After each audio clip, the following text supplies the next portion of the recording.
Assalamu alaikum friends, welcome to another reward story of a girl that how she accepted Islam. Watch this video and after that we will talk about the video. This is a story I haven't told you yet. It is so personal, but something I've been wanting to share with you for a long time. I had the answer right in front of me, but like so many other people, I ignored it. I was stubborn and I always thought I would have tomorrow. I was born and raised in a Christian cult. After several years of manipulation and brainwashing, we found our way out. Many souls lost hope, especially the hope in God. I grew this barrier between religion because all religion I had heard about was rewritten or changed by mankind. I thought I would go on with my life, having the moral compass I had from a young age, but also making up my own rules. However, I never lost hope in God. A couple of years ago I prayed, believing with every inch of my body that God would show me a way to get closer to Him. And He did, but I looked away. I was ignorant. It wasn't before 2014 when I actually listened. Islam was something foreign. I grew up to believe that Islam is a bad and hateful religion who suppresses women. I couldn't understand why women would choose to wear a scarf around their head. Muslims were the people you heard about in the news. Media taught us that with the word Muslims, the word terrorist comes behind it. And Allah, He was a different God from my God. In doubt, every time my heart found peace and its truth, I could find so many similarities from what I believed in and Islam. And even when my brain caught up in the realization that this is the truth, that this is the right way, I was scared. I was so scared what my family would say, my friends, everyone who knew me. Time went by and my doubts started to fade away. I saw how Muslims were, peaceful human beings worshipping one God. There are in fact 1.6 billion Muslims in the world, and the most practiced religion. These people were not forced or manipulated into believing anything. They simply found the truth. I started little by little trying to cut off bad habits. I wanted to know if I could make it, because I didn't want to fail if I decided to revert. I stayed at a crosspoint where I could either go left or right, and sometimes I went a little bit to the left, but ran back again because I felt unease with myself. It came to a point where I needed a push, but nobody around me pushed me. I had to push myself towards the last step. So I'm actually really scared to film this.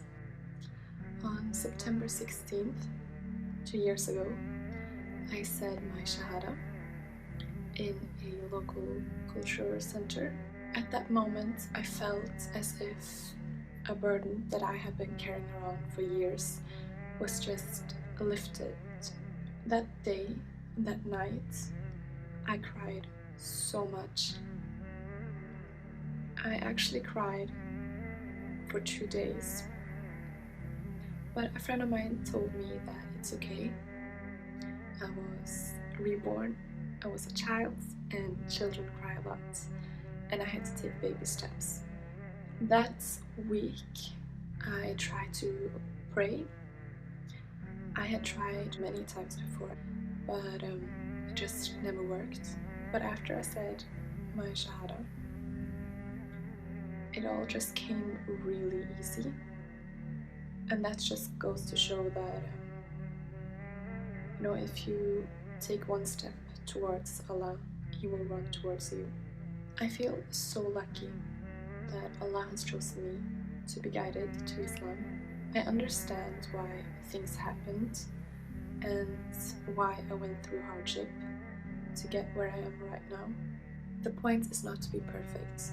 You will fall and fail, but you will repent and you will get back up again. Allah chose you to be on this earth and to go through His tests so that you can come to paradise. And that in itself, inshallah. And when you find God, you know that He's always with you. You know that your worries fade away because everything is pre-written for you and everything happens for a reason. And you find peace. And that is the definition of the word Islam.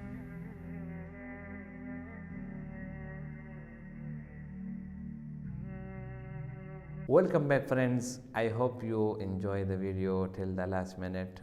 What a beautiful story of the girl was that he was a Christian, and from the Christianity she found Islam is the way of life. How she faced a lot of difficulties while troubling in his life, and she always make prayer to God that, oh God, please show me the right path, show me the way where I can face the problem like it.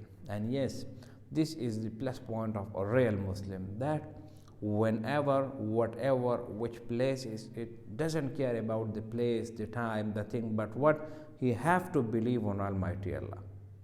That, oh Allah, I am in trouble, I have difficulty in my life, I have a lot of difficulties in my we can say I have a lot of difficulties in my worth, in my wealth, I have difficulty in my wealth, I have a lot of difficulties in my health, I have a lot of difficulties in my work, please kindly help me out. And this is clearly mentioned in the Holy Quran, Rabbi inni maghlubun fantasir. The meaning of this verse of the Holy Quran, Rabbi inni maghlubun fantasir, that, oh my Allah, oh my Almighty Allah, I am helpless, please help me out. Believe me, if you believe on this verse of the Holy Quran, Rabbi inni maghlubun fantasir, inshallah Allah will never let you down. Whatever the situation is, whatever the time is, whatever the place is, Allah subhanahu wa ta'ala will never let you down, and He will definitely help you out from your depth, from the depth of the well. I hope you enjoy the video. If you like the video, subscribe the channel and share it with your friends.